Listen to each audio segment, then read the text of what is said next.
అండి ఏం చేస్తున్నారు? మా లక్కోడైతే చక్కగా రెడీ అయిపోయి బయట కూర్చుంది. వ్యాన్ కోసం వెయిటింగ్ అనమాట. అమ్మ హాలిడేస్ ఎప్పుడు ఇస్తారమ్మా? ఇచ్చిన తర్వాత పెద్దమ్మ ఇంటికి వెళ్ళిపోవచ్చు అని చెప్తుంది అనమాట.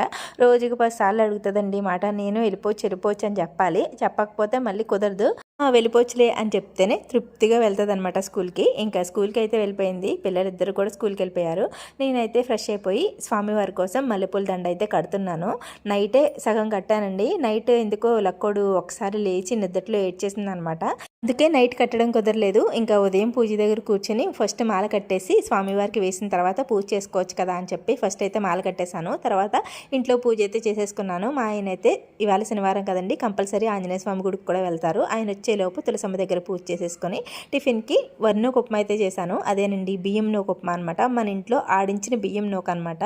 పొడి పొడిలాడుతూ చాలా బాగుంటుంది. ఇంకా పిల్లలకి కూడా అదే పెట్టాను ఇవాళ. టీ తాగేసి చాలా పనులు ఉన్నాయి చేసుకోవాలి. మీరైతే ప్లీజ్ వీడియోని లైక్ చేయండి.